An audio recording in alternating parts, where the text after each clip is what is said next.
Ce matin, j'ai voulu apporter une pensée, je ne serai pas très long, et je voulais le faire avant de prendre le repas du Seigneur pour que justement on puisse réfléchir ensemble devant le repas du Seigneur. Vous savez que l'apôtre Paul l'a dit en parlant de la Sainte Seine, il a dit que chacun s'éprouve soi-même et qu'ainsi mange du pain et boive de la coupe. Donc je pense que c'est bien de réfléchir.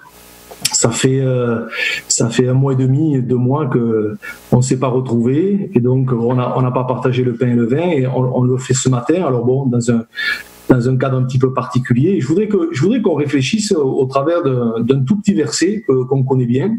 Alors je suis pas aussi moderne que Patrick, moi j'arrive pas à passer les trucs en même temps là.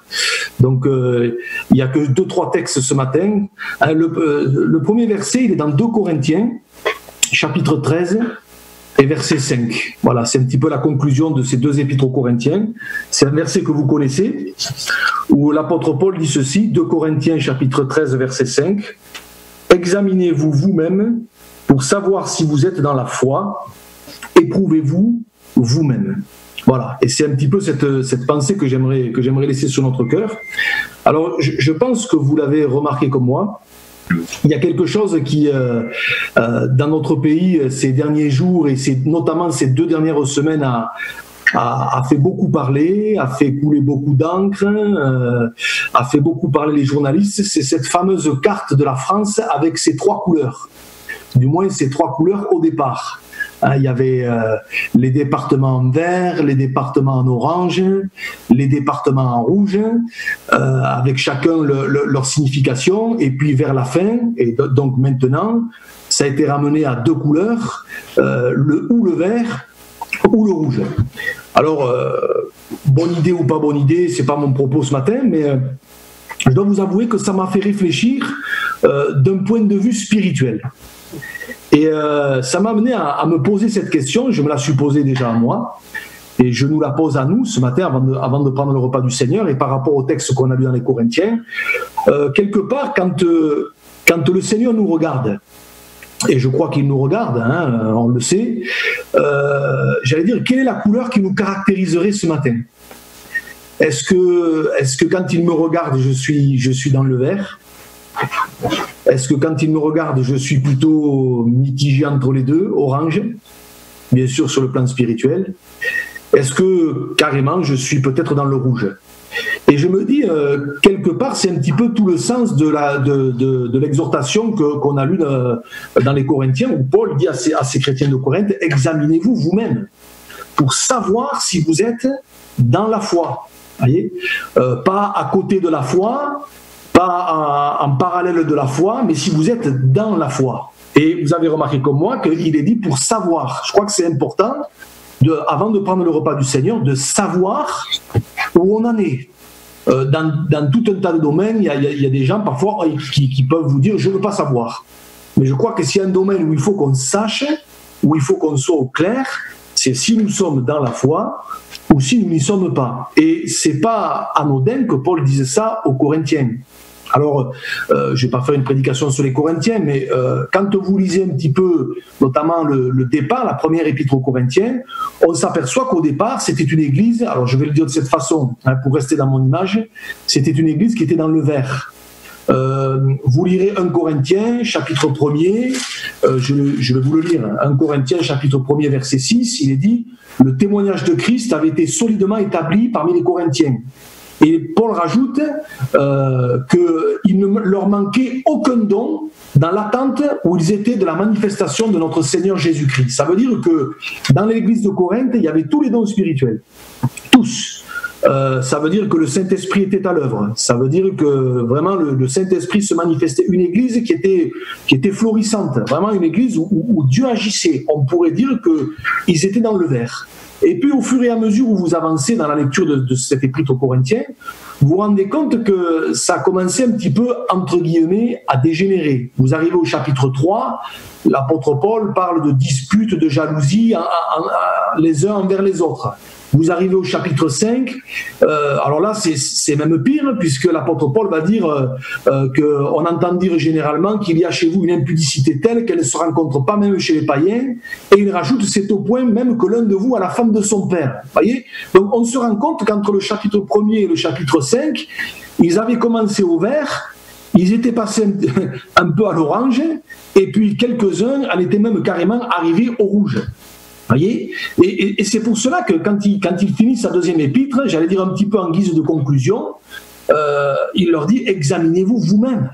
Examinez-vous vous-même pour savoir si vous êtes dans la foi, éprouvez-vous vous-même. Et je crois que, justement, on va prendre le repas du Seigneur, et je vous apprends rien, vous le savez, la Sainte Seine, c'est un moment d'examen personnel pour savoir où on en est devant Dieu. Et je reprends cette image, est-ce que ce matin, on est dans le vert, est-ce qu'on est dans le rouge, est-ce qu'on est peut-être, je ne sais pas, entre les deux. Et en réfléchissant à ça, j'ai pas pu m'empêcher de penser à quelques exemples dans la parole. Alors je vais vous en donner quelques-uns rapidement. D'abord, j'ai une première liste qui m'a, comment je vais dire ça, je vais pas dire qui m'a fait froid dans le dos, mais qui m'a fait réfléchir. C'est que j'ai été interpellé de voir le nombre de gens, et je vais vous en citer 2 ou 3, qui sur le plan spirituel étaient dans l'illusion. Finalement, ils étaient dans le rouge. Alors que pourtant, ils pensaient qu'ils étaient dans le vert. Alors, je vous cite quelques exemples, ça va parler tout seul. Par exemple, rappelez-vous l'église de Laodicée. On connaît bien cet exemple, Apocalypse 3, parce que tu dis, je suis riche, je me suis enrichi, je n'ai besoin de rien, et que tu ne sais pas que tu es pauvre, misérable, aveugle et nu. Voyez ? Donc eux pensaient de eux d'eux-mêmes qu'ils étaient que tout allait bien, que voilà, qu'il n'y avait pas de problème. Alors que Dieu est en train de leur dire, mais ça va pas, quoi. Vous êtes dans le rouge. Hein, et puis vous savez que c'était même à cette église où il y a été question de la tiédeur, avec un message quand même assez fort.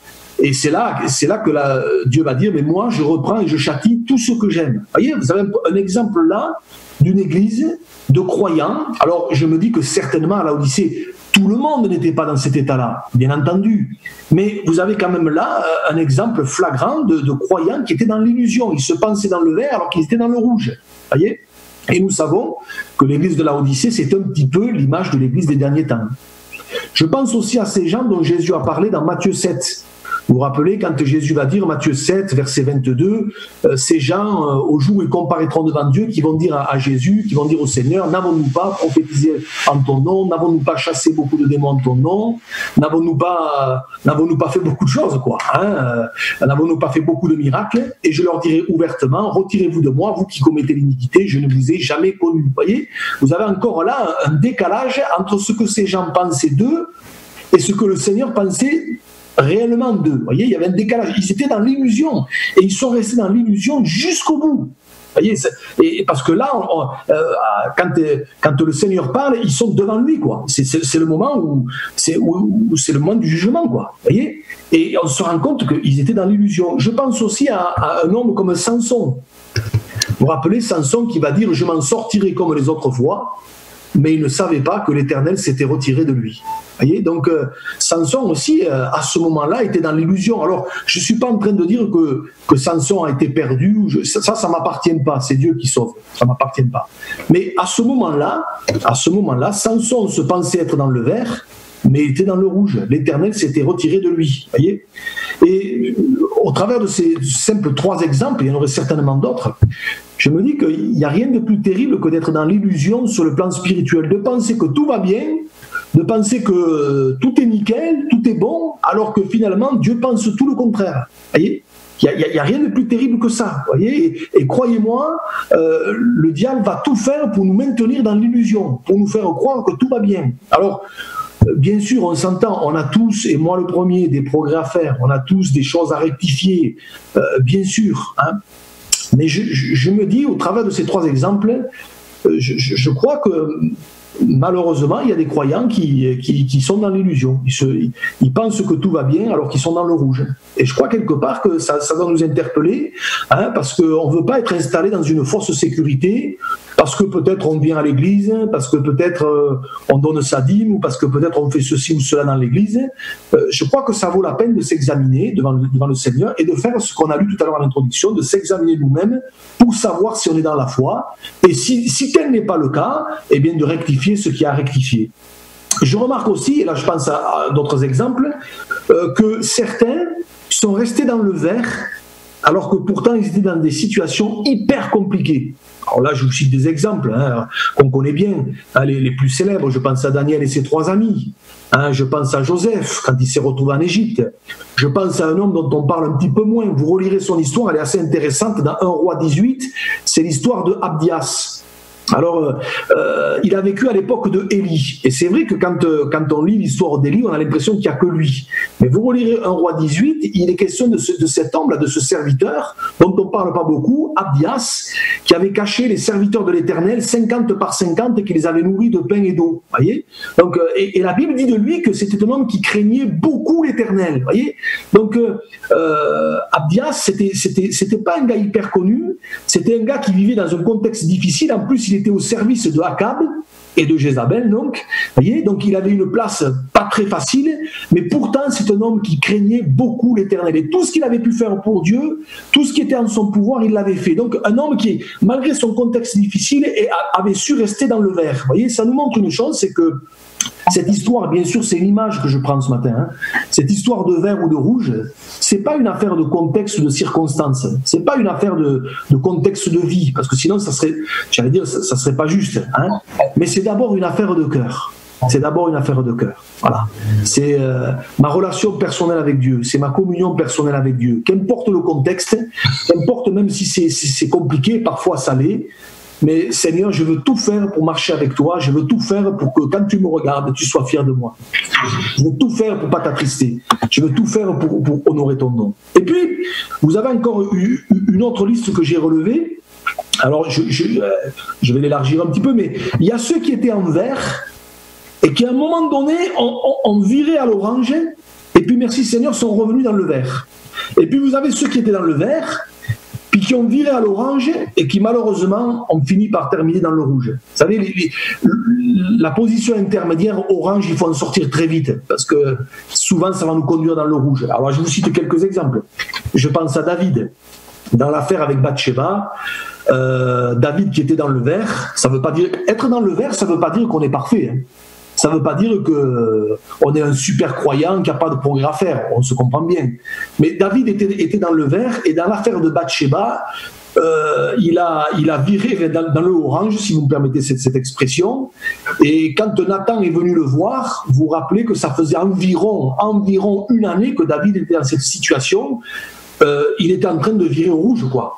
Et je me dis, mais heureusement que David s'est repenti devant Dieu, a su vraiment faire ce qu'il y avait à faire, et il est repassé dans le vert. Vous voyez, moi je bénis Dieu pour la repentance. On n'en parle pas assez, mais la repentance, c'est pas que pour les incroyants, c'est pas que pour ceux qui connaissent pas le Seigneur, la repentance c'est aussi pour nous les croyants.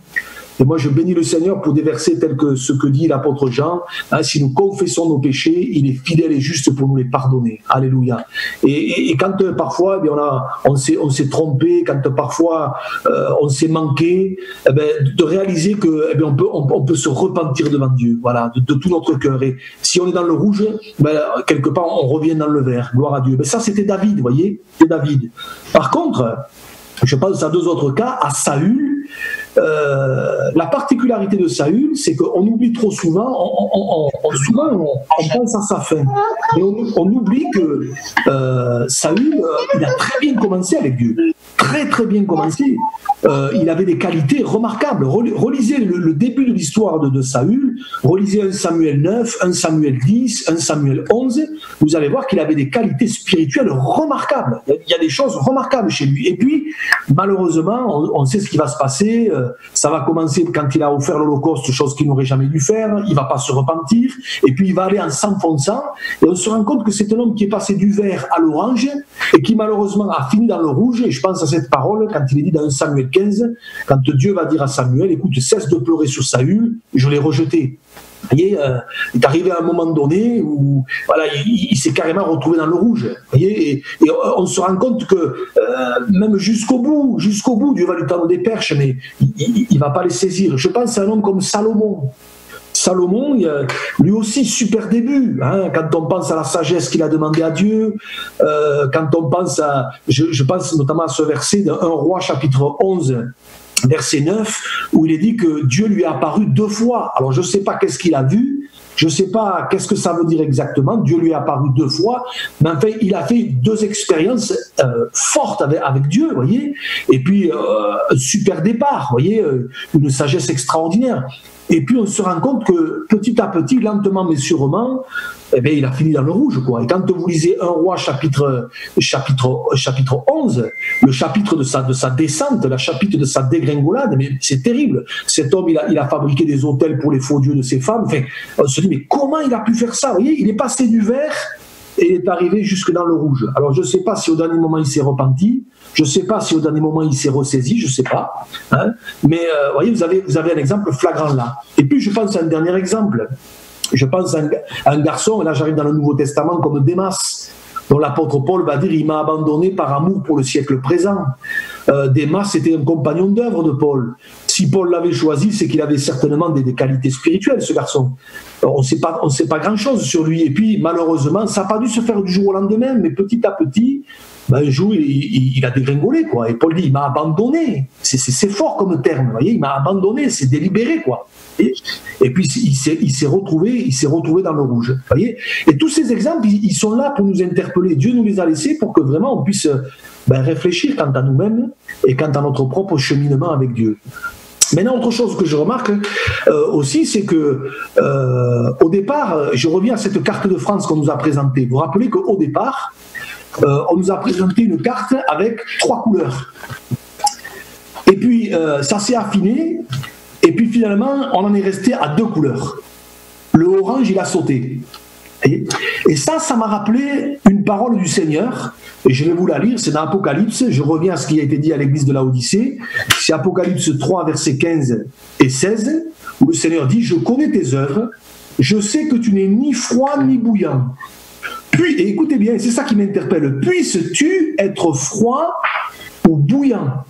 Ainsi, parce que tu es tiède et que tu n'es ni froid ni bouillant, je te vomirai de ma bouche. » C'est une parole qui m'a toujours interpellé quand le Seigneur dit « Puisses-tu être froid ou bouillant ?» Ça veut dire que le Seigneur, à la limite, préfère qu'on soit froid que tiède. Parce que quand on est tiède, peut-être ça maintient une illusion, vous voyez. C'est la preuve en est avec Laodicée. Hein, parce que tu dis « Je suis riche, je me suis enrichi », vous voyez, ça maintenait une illusion. Quand on est froid, on le sait, quoi, on est froid. Voyez. Et le Seigneur dit, puisses-tu être froid ou bouillant? Je reprends mon image, puisses-tu être dans le vert ou dans le rouge? C'est ou l'un ou l'autre. Voyez. Et je me dis, on est arrivé à un moment, je pense qu'on est arrivé à un moment de l'histoire, je crois qu'on est dans les temps de la fin, dans les temps qui précèdent le retour de Jésus, l'enlèvement de l'Église, je crois que les choses se mettent en place. Je ne sais pas pour combien de temps on en a, j'en sais rien, ça ne m'appartient pas, on ne connaît ni le jour ni l'heure. Et je crois que dans ces temps-là, c'est où on marche avec Dieu ou on ne marche pas avec Dieu. Où on lui appartient ou on ne lui appartient pas. On peut plus rester entre les deux. Et quelque part, d'où l'importance de cette parole qu'on a lue en introduction. Hein, examinez-vous vous-même pour savoir si vous êtes dans la foi. Alors je termine. Vous voyez, tous ces exemples, ils sont là pour nous interpeller, nous amener finalement à faire la prière que David a faite dans le psaume 139. « Sonde-moi, ô Dieu, et connais mon cœur. Regarde si je suis sur une mauvaise voie et conduis-moi sur la voie de l'éternité. » Finalement, c'est vers ça ce matin que petitement je voudrais nous conduire, quoi. Et moi le premier, Seigneur, sonde-moi, montre-moi s'il y a des choses qui quelque part ne vont pas, s'il y a des choses à rectifier, mais montre-moi-le, Seigneur, parce que le jour où tu vas revenir, je veux être prêt, je veux être dans le vert. Hein. C'est pour ça que je vais terminer par un dernier texte, et vous le connaissez, hein, c'est dans l'évangile de Luc, au chapitre 21, et du verset 34 au verset 36. Où Jésus dit ceci, Luc 21, versets 34 à 36, il commence en disant « Prenez garde à vous-même ». Vous voyez, on y revient à ce qu'on a lu tout à l'heure. Jésus dit ici « Prenez garde à vous-même ». Tout à l'heure, on a lu, Paul dit « Examinez-vous vous-même ». Vous voyez, cet examen personnel, c'est important. Vous voyez, prenez garde à vous-même de crainte que vos cœurs ne s'apesantissent par les excès du manger et du boire et par les soucis de la vie, et que ce jour ne vienne sur vous à l'improviste, car il viendra comme un filet sur tous ceux qui habitent sur la face de toute la terre. Veillez donc et priez en tout temps, afin que vous ayez la force d'échapper à toutes ces choses qui arriveront, et c'est ça qui est important, et de paraître debout devant le Fils Fils de l'homme. Et cette parole, Jésus l'adresse à ses disciples. Vous avez remarqué ce qu'il leur dit, prenez garde à vous-même, de crainte que vos cœurs ne s'apesantissent, et que ce jour, le jour du retour du Christ, le jour de l'enlèvement, ne vienne sur vous à l'improviste. C'est-à-dire qu'on soit trouvé dans l'embarras, quoi. Qu'on ne soit pas prêt. Qu'on ne soit pas prêt. Et quelque part, le but ce matin de cette pensée, c'est que Dieu nous aide vraiment à tout faire pour qu'on soit prêt, pour qu'on soit, je reprends cette image, dans le vert. Et que si peut-être il y a des choses qui font que quelque part ça tire plutôt vers l'orange, voire vers le rouge, eh bien Seigneur, avec ton aide et ton secours, je veux rectifier. Hein. Examinez-vous vous-même pour savoir si vous êtes dans la foi. Et le repas du Seigneur qu'on va prendre dans quelques instants, eh bien, on veut savoir où on en est, on veut faire le point.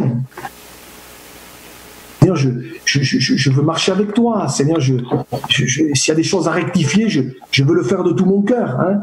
Alors, je nous repose la question, comme je l'ai posée au début, et je vais terminer par là. Quand Dieu me regarde ce matin, je me parle à moi, hein, quand Dieu me regarde, comment il me voit? Non pas comment moi je me vois, comment moi je me vois, parce que, bon, des fois ça peut être biaisé, c'est pas forcément la réalité, mais comment lui me voit. Parce que des fois, il peut y avoir des choses où on pense que bon, ben, c'est pas si grave que ça, et puis, mais pas au regard du Seigneur, comment toi tu me vois, voyez, pas comment les autres me voient, pas comment les autres me voient, mais comment toi tu me vois, voyez. Hein, alors, que Dieu nous aide. Ce matin, le but, c'est pas de s'accabler, le but, c'est pas de se flageller, mais le but, c'est vraiment de faire une introspection personnelle. Et moi, je pense au Fils prodigue, il est rentré en lui-même, mais c'est ça. Et je crois que la Sainte Seine, c'est ça, c'est le moment où on rentre en nous-mêmes, où vraiment on veut s'examiner quand on considère le sacrifice que Jésus a enduré pour nous, ses pieds, ses mains percées, quand on réalise la couronne d'épines. Seigneur, je ne veux pas être autre part que dans le vert. Avec ton aide et ta grâce, tout seul, j'y arriverai pas. Et c'est pour ça qu'on a besoin, jour après jour, d'entretenir notre foi, d'avoir cette communion personnelle avec le Seigneur. Alors, je laisse cette pensée sur votre cœur, je m'arrête. Je pense que j'en ai assez dit. Mais que déjà, vraiment, on puisse vraiment apporter notre cœur au Seigneur. Ce qu'on va faire, c'est que je vais prier. Si peut-être 2 ou 3 veulent élever leur voix, faites-le. Et puis je reprendrai la main et on prendra le pain et le vin ensemble, si vous voulez bien. Hein? Seigneur, merci pour ta grâce. Merci pour ta fidélité. Seigneur, ce matin, je veux réaliser combien, Seigneur, sans toi, je ne peux rien faire. Et Seigneur, merci pour ta parole qui est là pour vraiment... qui est là comme un miroir pour nous montrer tel que tu nous vois. Et Seigneur, nous ne voulons pas, je ne veux pas être dans l'illusion, Seigneur, et c'est pour ça que je t'apporte mon cœur. Seigneur, je crois qu'il y a encore des choses à rectifier dans ma propre vie. Alors Seigneur, merci pour ta patience, merci pour tous les progrès accomplis. Mais Seigneur, nous voulons aller, je veux aller encore plus loin avec toi. Et en prenant ce pain et ce vin dans quelques instants, Seigneur, nous ne voulons pas le prendre n'importe comment, mais nous voulons nous examiner nous-mêmes, Seigneur. Nous voulons vraiment nous éprouver nous-mêmes. En tout cas, c'est ce que je veux faire pour moi, Seigneur. Et Seigneur, merci pour ta miséricorde, ta patience. Merci parce que, Seigneur, nous sommes dans l'espérance, dans l'attente de ton retour. Mais en attendant, Seigneur, aide-nous à vivre une vie digne de toi. Je veux faire comme David, monter cette prière, Seigneur. Dispose mon cœur à la crainte de ton nom, Seigneur, parce que c'est ce que je veux plus que jamais. Bénis mes frères et sœurs, Seigneur. Tu connais les combats des uns, le combat des autres. Tu connais les difficultés. Tu sais, parfois, c'est pas facile, Seigneur. Aide-nous. Parfois, nous glissons sans même nous en apercevoir. Alors, Seigneur, renouvelle nos forces, renouvelle notre foi. Seigneur, bénis mes frères et sœurs. Bénis l'Église, Seigneur, au nom de Jésus. Amen.